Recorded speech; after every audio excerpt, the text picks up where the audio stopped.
Bonjour tout le monde.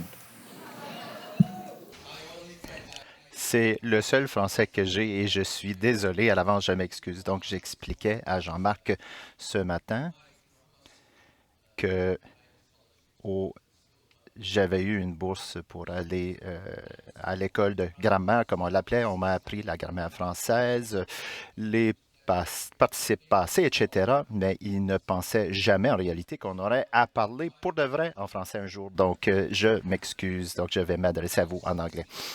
Donc, j'aimerais commencer aujourd'hui par vous remercier de l'invitation, d'être parmi vous ici au Québec. Donc, j'ai reçu le courriel de Jocelyn et je me suis dit, ah là là, ça a l'air bien intéressant. Et puis, on a eu une rencontre en ligne avec Jean-Marc, Marc-André et Jocelyn. Et ils ont expliqué en détail qu'est-ce qu'ils tentaient de faire. Ils ont expliqué à propos du 20e anniversaire et j'étais très flatté d'être invité. Donc, je pense à vous depuis ce temps-là et je suis très excité d'être ici aujourd'hui. Ça m'a donné le thème, en fait, pour mon prochain bouquin. Donc, je vais être reconnaissant à tout jamais pour ça. Et le thème, prendre des pas de recul pour repenser les loisirs, c'est très, très important pour moi. Donc, alors, je vais vous offrir 13 façons d'envisager les loisirs. Donc, d'abord,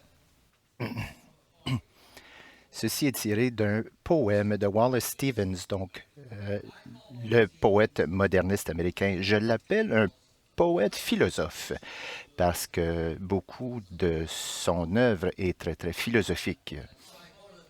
Et donc, j'ai emprunté son idée, cette idée de Wallace Stevens. Et ce qui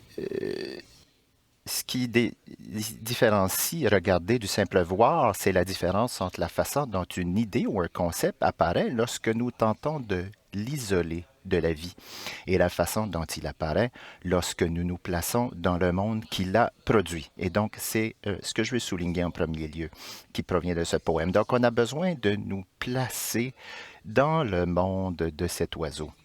Et si on a besoin de comprendre les loisirs dans un monde moderne qui a changé, comme je décris comme un monde liquide, je vais en discuter dans un instant, on a besoin de se placer dans ce monde pour essayer d'offrir une explication. Donc, c'est la première chose que je vais vous souligner. La deuxième chose de Stevens, c'est le fait de regarder les loisirs comme Stevens le fait, comme il regarde un merle, a aussi l'effet d'un parallaxe. Et par là, je veux dire, si on regarde les choses d'une position différente, on voit différentes choses.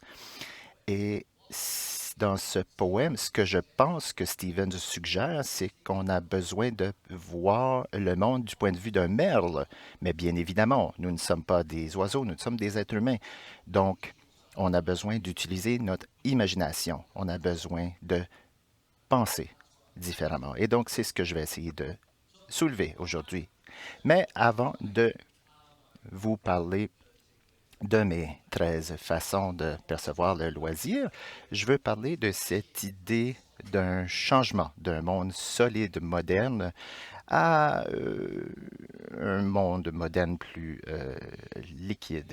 Et donc, pour ceux qui ont déjà lu mes œuvres, savent que j'ai été très, très influencé par le sociologue Zygmunt Bauman et il utilise deux métaphores, donc la solidité et la liquidité, pour essayer d'explorer un monde moderne.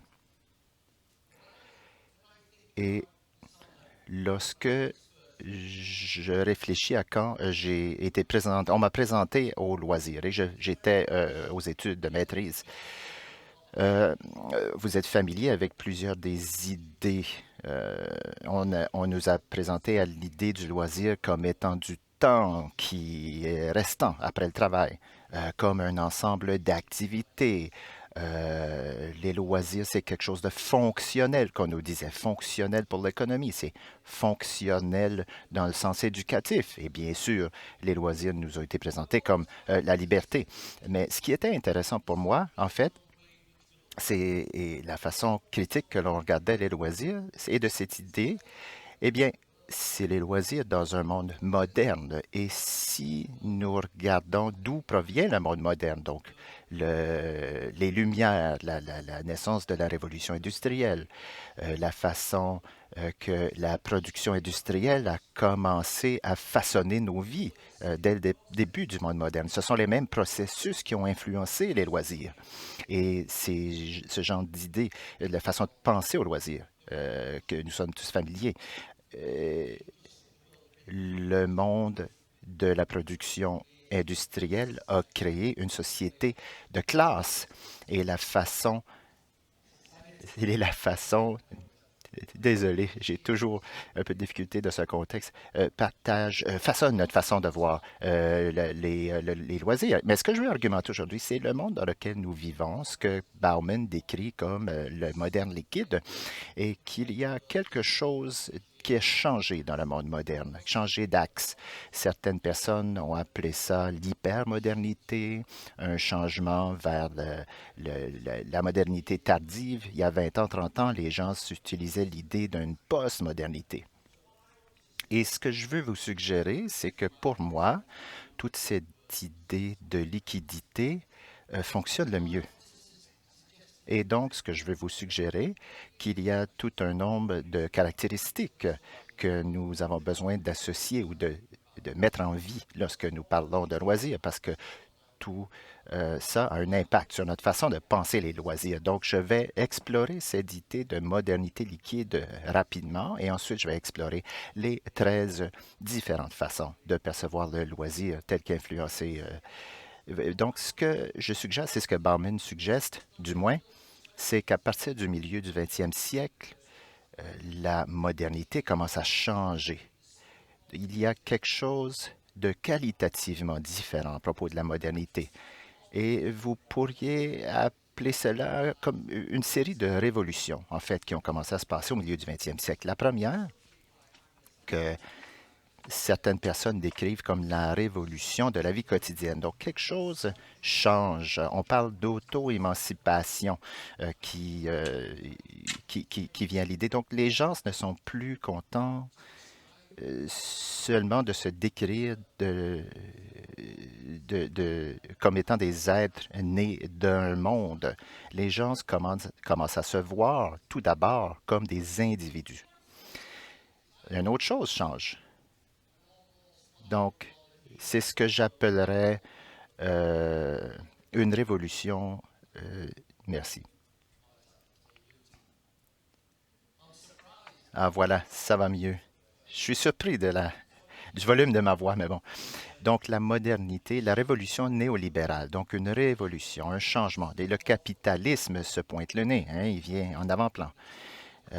Au temps de la production industrielle. Mais ce que Bauman argumente, c'est qu'au milieu de ce 20e siècle, le néolibéralisme, donc cette idée de marché, de capitalisme, commence à s'infiltrer, commence à coloniser d'autres aspects de notre vie de façon qu'on ne s'en rendait pas compte, qu'on ne pouvait pas s'imaginer. Et donc, de mon expérience au Royaume-Uni, les universités, pour moi, seront toujours le siège des loisirs. Les grandes utopies et à l'intérieur desquelles on pense aux choses et on prend du temps pour penser aux loisirs. Mais de plus en plus, les forces néolibérales ont commencé à coloniser les universités. Certaines personnes peuvent argumenter, Sigmund Freud a argumenté à propos de l'idée de l'esprit conscient et inconscient. Certains théoristes ont argumenté que même le cerveau inconscient a été infiltré par les valeurs néolibérales et que c'était partout finalement. Donc les forces du marché sont partout aujourd'hui. Ils sont dans les loisirs, ils sont dans les façons dont on conçoit l'idée de l'humain. Troisièmement, notre monde est, dans l'Ouest et partout est devenu un âge d'extrême. Donc, Barry Coxbourne, l'historien marxiste, argumentait que à partir du milieu du 20e siècle, eh bien, il appelait cela, il appelait le 20e siècle euh, euh, qui s'est terminé dans les années 80 finalement, mais bon, on commence à voir des extrêmes ici au niveau des richesses et des inégalités. Et on voit ça dans toutes les grandes villes, hein, sur nos rues, dans toutes les villes majeures du monde. Et il est intéressant que l'éthique de travail qui nous a été introduite, la révolution industrielle qui a façonné notre façon de voir le travail. Plusieurs d'entre nous reconnaissent ce sentiment de le travail qui domine nos vies et qui a une influence dans nos loisirs. Mais des gens comme Bauman ont commencé à argumenter au milieu du 20e siècle que l'idée de l'éthique du travail, il émerge à partir de là une idéologie qui a puni les pauvres. Tout le reste du monde semble avoir du fun, mais les pauvres sont punis avec l'éthique du travail. Le prochain changement est de plus en plus, nos vies sont assujetties à l'individualisation et la privatisation. Donc, les secteurs de notre vie comme la santé, les soins, etc., etc., de plus en plus continuent d'être privatisés, de plus en plus individualisés. Et de plus en plus, la vie devient de plus en plus incertaine. Nos vies sont assujetties aux insécurités et aux incertitudes. Avec cette insécurité et incertitude, il émerge une espèce de sentiment de nostalgie, de porter un regard vers le passé, vers ce qui était. Donc, on parle ici de la fin de l'époque soviétique et, par exemple, les Russes aujourd'hui. Les Russes aujourd'hui pensent à l'époque où est-ce que c'était l'Union soviétique parce que tout semblait plus organisé. Donc, j'argumente que le monde moderne liquide en est un dans lequel on voit et on perçoit beaucoup de nostalgie. Et ça influe sur nos loisirs. Et également, un autre point que Bauman fait, c'est que si nous considérons la révolution industrielle, c'était le travail et la production industrielle qui a façonné nos choix de vie, qui a façonné nos loisirs. Et ce que je dis, c'est que le consumérisme remplace la production en tant que mode de vie.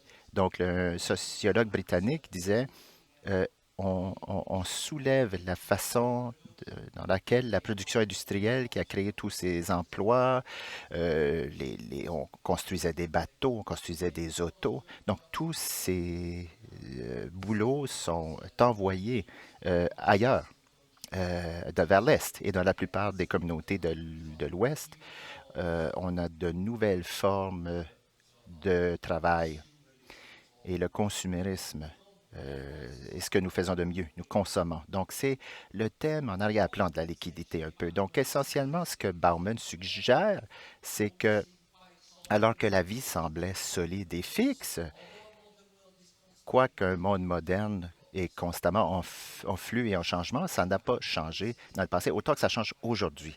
C'est comme si on vivait dans ce monde à hyper grande vitesse où les choses changent constamment, sont constamment en flux de changement. Ce qu'on fait aujourd'hui disparaît demain, et ainsi de suite. Et donc, il n'est pas surprenant que nous avons ce sentiment d'insécurité. Les mariages ne sont pas ce qu'ils étaient. Les relations interpersonnelles ne sont pas les emplois. Donc, il y a ce sentiment d'invasion, de l'incertitude. Et ça apporte un sentiment de nostalgie pour le passé, évidemment. Donc, sur la fondation de cela, je vais arrêter de tourner ma tête. C'est mauvaise habitude que j'ai. Donc, je vais regarder finalement les 13 façons d'explorer les loisirs. Et vous pourriez voir cela comme des idées individuelles, mais alors que je vais continuer, vous allez réaliser, je le souhaite, qu'il y a toute une série de liens entre chacun de ces éléments. Mais avant tout cela, j'aimerais argumenter que euh, les loisirs, les académiques en loisirs en ont également parlé, à l'effet que les loisirs sont en quelque sorte la consommation. Ça devient autre chose. Vous avez probablement entendu parler de la McDonaldisation des loisirs. L'idée que, alors que les loisirs étaient cette chose libre que l'on faisait après le travail, devient de plus en plus axée sur la consommation. Et c'est comme une compétition culturelle pour la distinction entre différents groupes. Donc, est-ce que je devrais m'acheter un iPhone ou est-ce que je devrais acheter le Samsung? Est-ce que je devrais porter des Nike ou est-ce que je devrais porter Adidas? Donc, cette espèce de notion que dans toutes les choses dont les personnes s'impliquent au niveau des loisirs implique de plus en plus une notion de consommation. Et donc, si vous allez dans le district de English Lake, les personnes nominalement se promènent, montent des montagnes, vont pour des randonnées, mais alors que vous allez autour de la ville de Kazikensi, vous allez voir des gens qui portent leurs vêtements Burkhouse. Et de plus en plus, l'argument est que les loisirs deviennent de plus en plus axés sur la consommation. Deuxième façon de voir les loisirs, c'est que ça doit être vu de plus en plus comme euh, le contrôle social.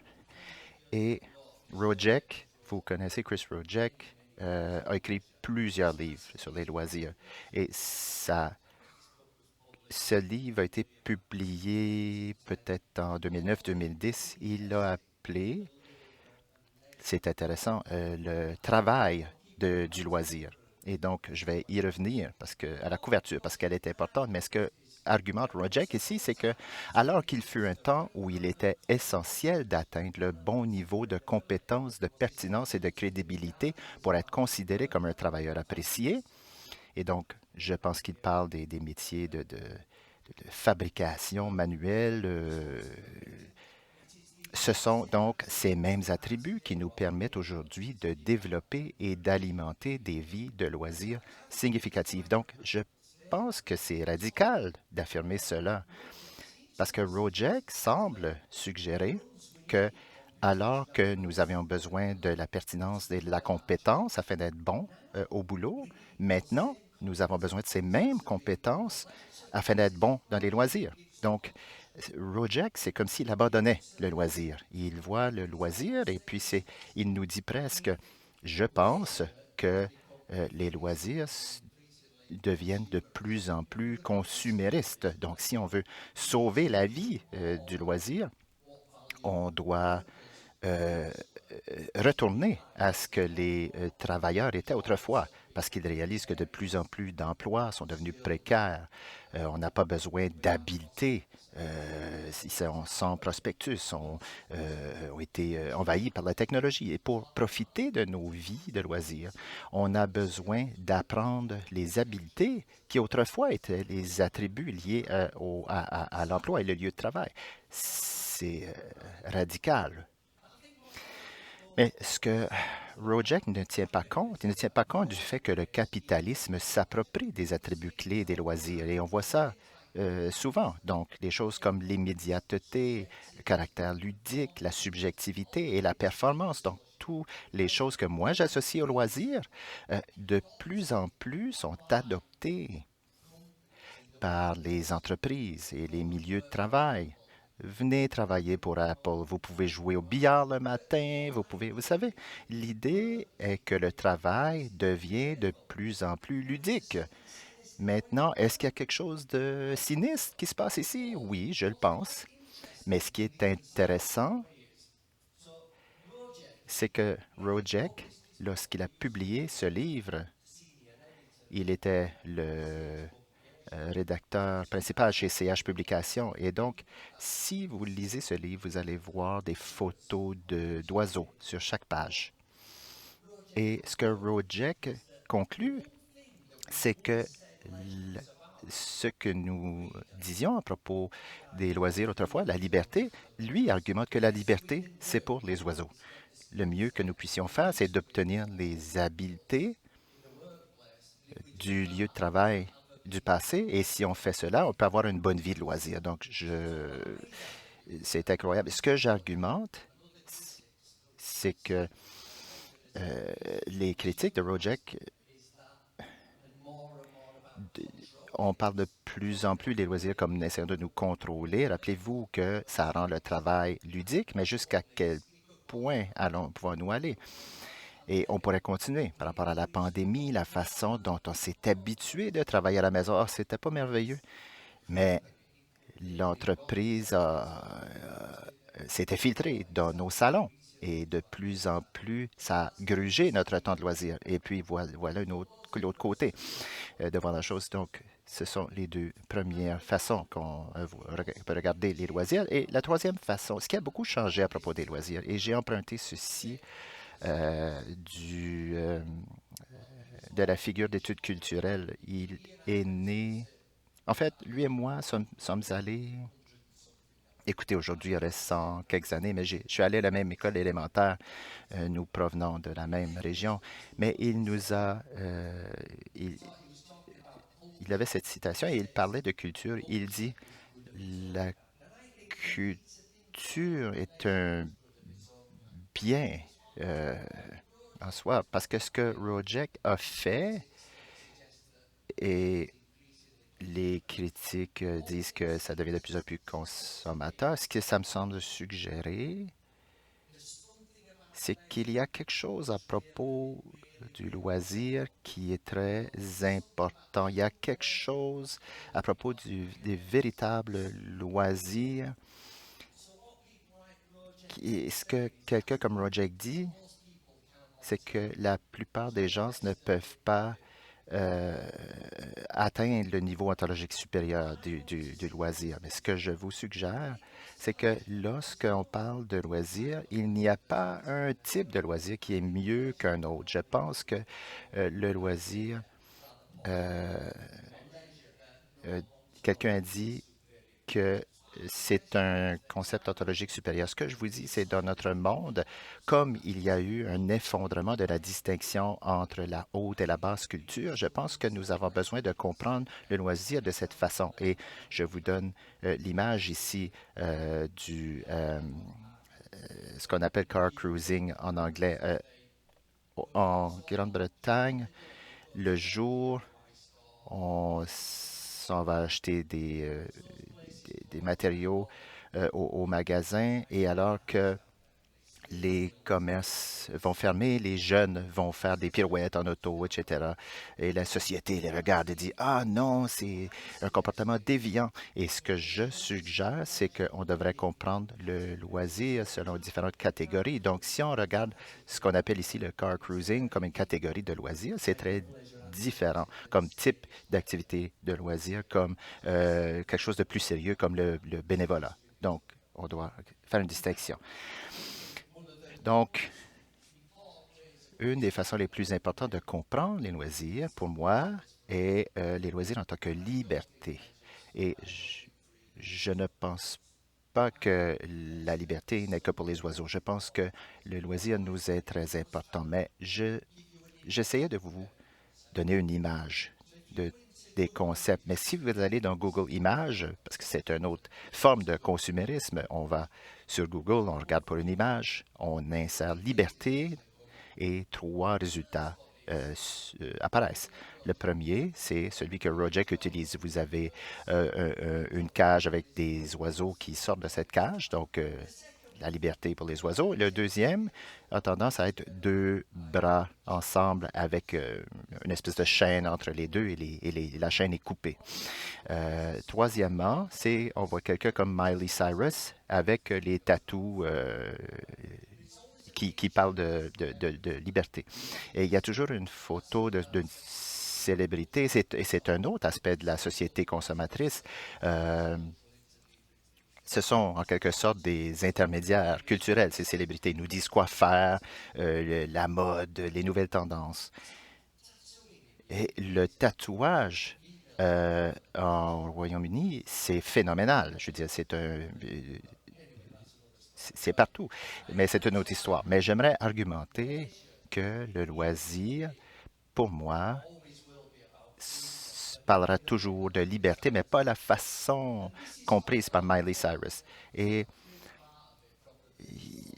une partie de ma perception ici vient de Bernard Williams. Il me paraît que euh, la liberté est en quelque sorte une exigence d'authenticité, de réalisation de soi. L'idée que vous vivez votre vie sur la base de certaines choses qui sont en quelque sorte réellement vous, qui s'accordent bien avec celles d'autres personnes comme vous et qui expriment ce que vous et d'autres personnes comme vous êtes et n'êtes pas. Donc, et je pense que cette citation est importante. Ça me suggère que la liberté n'est pas quelque chose d'individuel. La liberté est toujours, constitue toujours une relation sociale. On trouve toujours la liberté avec les autres. Et c'est ce qu'est le loisir pour moi. On trouve des gens comme nous qui font des choix de vie comme nous. Ce sont les personnes avec qui on fait du surfing ou qu'on partage un auto. Ce sont les gens qui s'habillent comme nous, qui aiment qui ont les mêmes intérêts musicaux. Donc, c'est une liberté, mais il y a quelque chose à propos du loisir lorsque, qui vous caractérise. Quand j'étais jeune, on rencontrait quelqu'un, on se présentait, et la première chose qu'on disait, c'est qu'est-ce que vous faites dans la vie? Et bien souvent, j'étais gêné de dire certaines choses que j'avais faites dans la vie, mais bon, rien de trop bête, mais j'avais eu des choses un peu bizarres et j'étais toujours gêné. On me percevait différemment. Maintenant, je peux dire, ah, je suis un professeur maintenant, donc il n'y a aucun problème. C'est très différent, mais de plus en plus, je pense que les gens se voient tout d'abord dans la lunette de leur loisir. Certaines voient ça de côté plus entrepreneurial. Ils boivent de la bière, ils ont une microbrasserie, la bière fait partie de leur vie. Et de plus en plus, c'est ce qu'on essaie de faire. Certains d'entre nous ne peuvent pas, certains dans nos emplois, on n'a pas de possibilité d'avancement, de changement, mais dans les loisirs, c'est là où on trouve la liberté. Donc, c'est pas que pour les oiseaux. Il faut vous rappeler que le loisir est créé avec d'autres. Ça constitue toujours une relation sociale. Je vais accélérer un peu. Donc, le numéro 5. Donc, pour moi, lorsqu'on m'apprenait le loisir, on ne mentionnait pas le foyer. On ne mentionnait pas être quelque part qui me semble spécial. Et savez-vous, c'est à qui la faute? C'est la faute à Platon. Et on retourne au grec ici. Et si vous lisez Timéeus,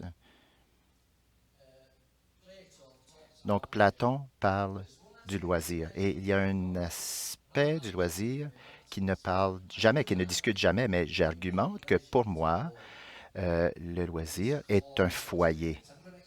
Et je vais vous expliquer ça de plus en détail. C'est une expérience chorale. J'aurais mis une diapo distincte, mais bon.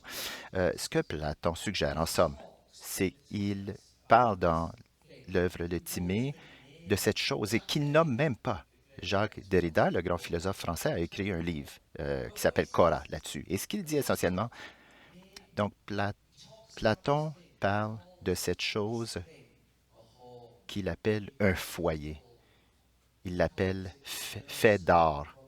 Il l'appelle le devenir. Il utilise toutes sortes de métaphores pour définir le foyer, mais ce qu'il parle, dit Derrida, c'est cette chose qu'il appelle Cora. Et la plupart d'entre vous dans cette pièce ont eu une expérience chorale, comme une espèce d'épiphanie dans vos vies.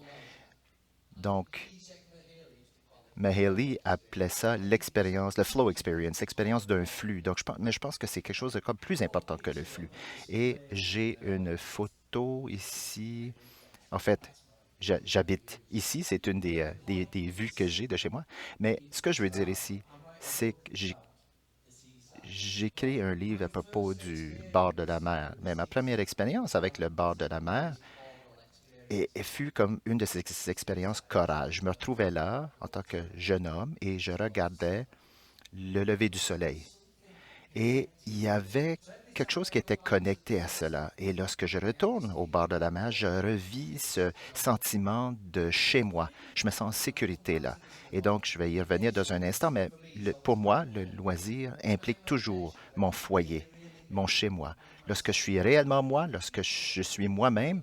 Combien d'entre vous avez été dans une situation de travail où vous vous dites, ça me correspond pas du tout, je ne vais pas faire ça toute ma vie.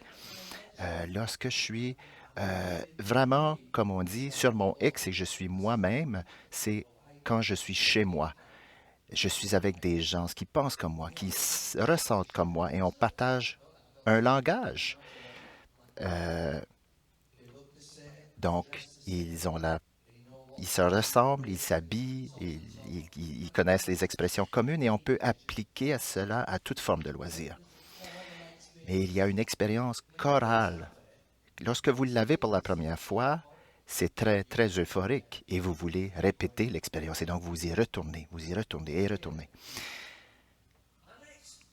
Donc, ma prochaine façon de voir les loisirs est comme un espace de jeu. Et donc, j'ai emprunté cette idée de Walter Benjamin, ou Benjamin, que je devrais dire. Et donc, dans ces images, je pense que l'idée, donc, est je pense que Benjamin avait une expérience droguée un peu, mais euh,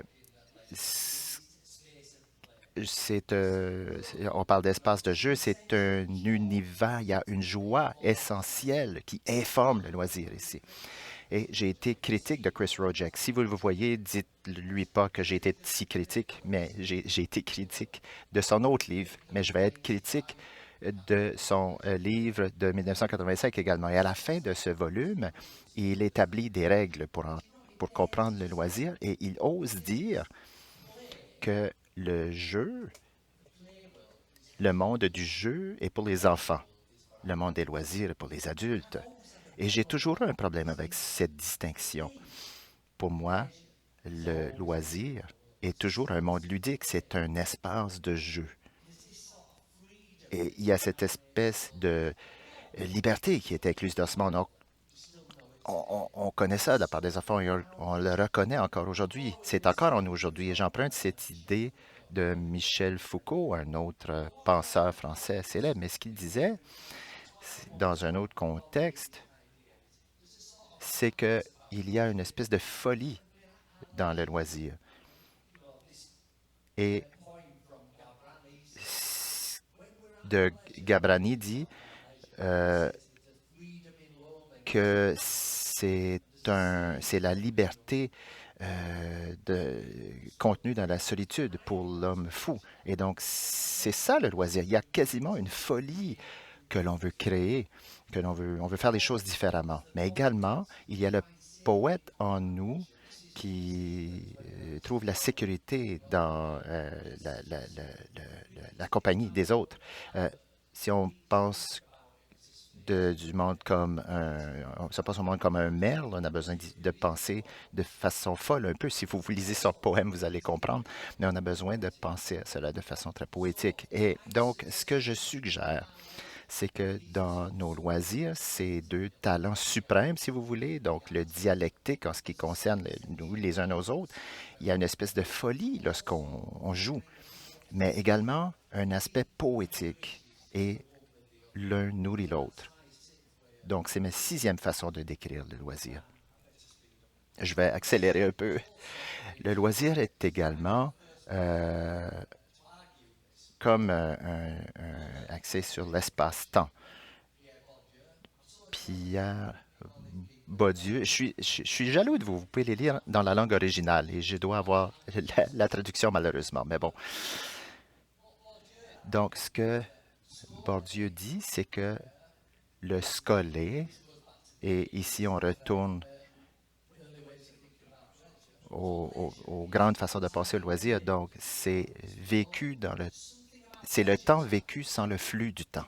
Il y a quelque chose à propos du loisir qui est à l'extérieur du monde, du temps normal. Il y a quelque chose de distinctif à propos du loisir qui nous permet de mettre le frein à bras. On a besoin de s'arrêter, de penser. Et ce qu'il argumente, c'est que ça nous libère des urgences du monde vers un monde. Les gens comme Bourdieu, un peu comme Rojek, pensent que c'est seulement pour les élites et que la plupart des autres gens n'ont pas le temps de penser au loisir de cette façon, mais j'argumenterais que ce temps de loisir, ce scolé qu'il appelle, est quelque chose que ces idéologies jumelles donc l'éthique de travail, le consumérisme, essaient de inaudible. L'autre façon de voir le loisir est un espace physique préformé. Donc, c'est comme un contenant, quelque chose qui devient un espace comme un chez-moi, comme j'ai dit dans la diapo passée. Donc, il y a quelque chose à propos du loisir. C'est un espace où on se sent à l'aise, on est avec nos semblables, et c'est dans cet espace qu'on peut ressentir la liberté. C'est là où on peut être nous-mêmes, donc en tant qu'espace-temps. Et je dirais que une autre variante de cette idée, c'est qu'on doit voir le loisir comme une actualité, comme un hybride ontologique. Donc, hybride de liberté et sécurité. Sigmund Bauman argumente que les deux plus grandes valeurs d'une société moderne sont ça nous donne la liberté et ça nous donne la sécurité. Et le problème, c'est qu'il voit la liberté et la sécurité comme opposées. Le plus nous sommes libres, le plus on perd la sécurité, et donc ressent la nostalgie pour la sécurité. Mais le plus de sécurité nous avons, on dirait qu'on est moins libre et on ne peut pas s'exprimer. Et donc, je pense que ces deux valeurs en loisir sont opposées l'une à l'autre. Et c'est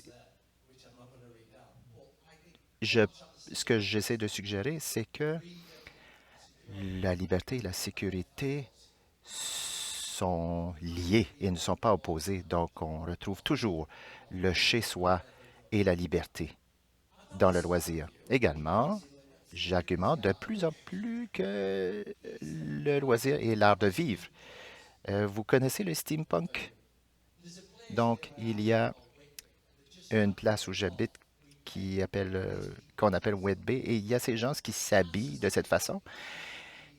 Et notre société, de plus en plus, est à propos de l'art de vivre. Je vous dirais, il y a environ 30 ans, je prenais le train à Londres et on descendait à Londres, en fait, et on voyait des gens sur le train avec des chapeaux de cow-boy habillés dans des espèces d'habits fantastiques qui défiaient le genre. Et puis, je me disais, waouh, mais c'est ce que notre monde est devenu. Les gens ne se contentent pas de vivre euh, euh, sans couleur. Les gens s'expriment. Et Michel Foucault a dit, et je paraphrase, il a pointé une peinture sur le mur et s'est posé la question, une, pourquoi l'art ne peut pas être une façon de vivre au lieu d'être statique? Et je dirais que l'art est fondamentalement visuel et les œuvres d'art ont toute une gamme de fonctions, mais deux ressortent. Donc, premièrement, il y a l'aspect esthétique. On produit des choses qui ont un mérite artistique d'une manière autodisciplinée, qui disent oui à un autre groupe. Et d'un autre côté, lorsqu'on fabrique des choses qui sont artistiques, on ne le fait pas seulement pour le plaisir. On veut qu'ils soient admirés. Lorsqu'on fait une peinture, on produit une peinture, on veut que les gens la regardent, on veut qu'ils essaient de trouver le sens. Et de plus en plus, l'art de vivre, pour moi, c'est ça. Les gens veulent se distinguer, veulent se transformer en objets qui attirent l'attention. Et j'en reparle un peu comme le funambulisme. Lorsqu'il traverse les canyons très haut dans les airs, les gens se disent, oh, c'est risqué, c'est stupide. Non, non, non, ce sont des gens très formés qui travaillent fort. Ils commencent tranquillement, ils montent les niveaux, mais lorsqu'ils le font, ils ne sont pas seulement contents de l'avoir fait, ils veulent être admirés pour ce qu'ils ont fait. Et donc, vous allez en ligne et puis vous donnez vos commentaires et ils carburent. C'est ça l'art de la vie, c'est ça l'art. Et dixièmement, ici on voit l'image de la personne dans les airs. Donc, j'argumente que de plus en plus, le loisir est comme une scène pour quelqu'un qui va offrir une performance, que vous soyez dans le steampunk, dans le funambuliste. Et également, j'argumente que dans notre société, de plus en plus, la vie publique quotidienne devient un peu dramaturgique. Irving Goffman en parlait dans les années 60. Donc, la dramaturgie crée un nouvel espace de liberté. Et également, je suggère qu'il y a un petit problème avec ça, parce que un monde néolibéral célèbre ça. Donc, c'est l'aspect d'être vu que les gens veulent de plus en plus en société. Ils veulent être vus pour qui ils sont. Et on doit faire attention ici parce qu'il y a quasiment cette espèce de nouvel effet de contrôle sur nos comportements. C'est comme si dans notre monde, je ne sais pas si vous pensez comme ça, mais je pense que c'est le nouveau sentiment de notre époque. On a cette espèce de peur de ne pas ressortir, de ne pas se distinguer, qui est la même chose que l'inexistence. Aller en ligne, est-ce que je suis en ligne? Est-ce que j'existe quand je Google mon nom? Donc, on a besoin de exister, on a besoin de la reconnaissance, on a besoin, et tout cela caractérise la société performative, et on voit ça dans le loisir. Je vais accélérer encore. Donc, onzièmement, donc, j'argumenterais que que les loisirs est une sphère de valeur. Donc, le sociologue allemand Max Weber a parlé de la peur des valeurs. Il a parlé du droit et de la science. Donc, les sphères de valeur sont ces endroits où on peut s'exprimer et construire une vocation. Et il était sociologue. Il, et j'argumente que dans notre société, pour moi, le loisir est une sphère de valeur importante. Donc, je vais parler du surfing ici. Donc, j'argumente que les sphères de valeur sont des lieux distincts d'activité humaine qui impliquent des choix existentiels. Donc, vous choisissez d'être un surfeur, vous choisissez d'être un scientifique, et donc vous avez cette dignité, quelque chose où vous puisez votre dignité, ce sentiment de faire partie de quelque chose. Il y a également le saut existentiel dans un destin, une identité de surfeur. Donc, je vais devenir un surfeur ou un scientifique. Donc, il y a une découverte ici à faire. Vous trouvez l'exaltation et l'expression de soi. Il y a un risque d'impliquer dans le surfing. Oui, vous allez faire un fou de vous pour les autres personnes, hein, n'est-ce pas? Peut-être. Est-ce que vous risquez de vous noyer? Est-ce que vous allez risquer de... Et ainsi de suite, ainsi de suite. Il y a également un sentiment d'appartenance. C'est pour ça que vous aimez ça. Là. Les gens se parlent le même langage que vous. Ils vous ressemblent. Elles sont intéressées aux mêmes choses que vous. Il y a également une tradition herméneutique. Donc, il y a une espèce de tradition historique qui est passée d'un groupe de personnes à l'autre. Donc, ce que les surfeurs faisaient dans les années 60, il y a comme une éducation informelle. Donc, ce ne sont pas des nouvelles idées, ce que le loisir nous donne, mais de voir cela comme une sphère de valeur, il y a cette espèce d'apprentissage qui est fait. Il y a l'échange de cadeaux, pédagogie et éducation qui se passe ici. Il y a la politique également. Regardez le mouvement des surfeurs dans les années 60. C'était massivement politique. On a un problème massif en Grande-Bretagne avec la pollution. Les compagnies privées dompent toutes sortes de cochonneries dans l'eau. Ils ne sont pas supposés de le faire, mais ils s'en sortent avec des petites amendes. Ils n'investissent pas dans les infrastructures d'eau et ne font que donner un peu d'argent à leurs actionnaires. Les, les surfeurs ont apporté cette problématique sociale à l'avant-plan. Et numéro 12, j'ai suggéré plutôt que les loisirs dans la société moderne, on vit dans un monde nostalgique et de plus en plus, on regarde vers le passé dans nos loisirs. Donc, ce que nous considérions autrefois comme acquis commence à se fragmenter et à se désagréger. Donc, les choses ont commencé à disparaître. Mais la rétrotopia, donc un des derniers livres de Bauman, dit que c'est notre réponse existentielle à ces conditions. Il argumente que le passé est comme un vaste espace utopique à exploiter, un monde rêvé qui demande à être écrit. Le rêve est un lieu et c'est aussi un temps. Donc, on regarde par la rétrotopie, on regarde à une époque et on essaie de recréer. Et donc, il y a l'aspect nostalgique inaudible. Et j'argumenterais que la rétrotopie, les rétrotopiens sont obsédés par l'absence, parce qu'il manque. Il y a une espèce de mélancolie. La mélancolie, c'est un beau mot, mais la mélancolie est le sentiment qu'il y a quelque chose qui manque, que l'on ne peut pas trouver, on le veut sans pouvoir le retrouver. Et ça vient avec la nostalgie, mais il y a quelque chose à propos de la rétrotopie. Et je fais des recherches par par rapport au bord de la mer. Vous allez au bord de la mer, il n'y a rien qui change. Il y a les vieilles bâtisses victoriennes, un peu comme le vieux Montréal.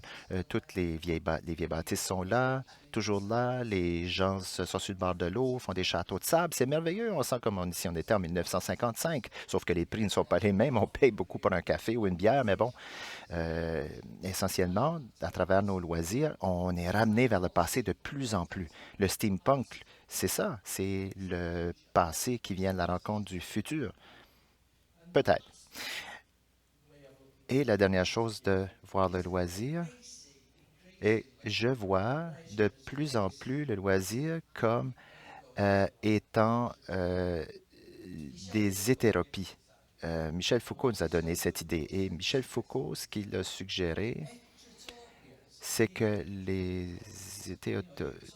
hétérotopies sont différents. L'utopie est toujours dans le futur, quelque chose qu'on n'atteint jamais. Mais j'argumenterais que dans le loisir, on retrouve l'utopie toujours, mais on ne retrouve pas l'utopie avec tout le monde.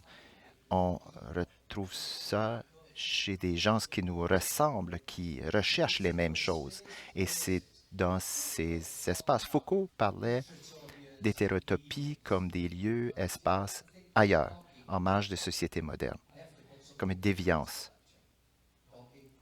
Donc, le dogging, je vais vous expliquer dogging, vous ne connaissez pas. Donc, au Royaume-Uni, les gens qui vont en fait, dans des stationnements et ont des relations sexuelles avec des étrangers. Donc, bon, on appelle ça le dogging là-bas. Et donc, ils ont une excitation existentielle à faire cette activité. Certains pensent que c'est amoral, mais bon, à chacun son, comme on dit, à chacun son activité. Mais bon, ce que je suggère, c'est que le loisir est plein de ces extratopies. Donc, les gens font des choses avec leurs semblables qui peuvent paraître bizarres pour certains d'autres. Mais dans tous ces lieux, on trouve différents genres d'être, de nouvelles façons d'être dans le monde où vous pouvez être libre. Et je vais terminer là, mais pour moi, le loisir, c'est vraiment ça. Ultimement, on retrouve la liberté, on retrouve le foyer, le chez nous, et on rassemble les deux. Essentiellement, c'est ça. Merci.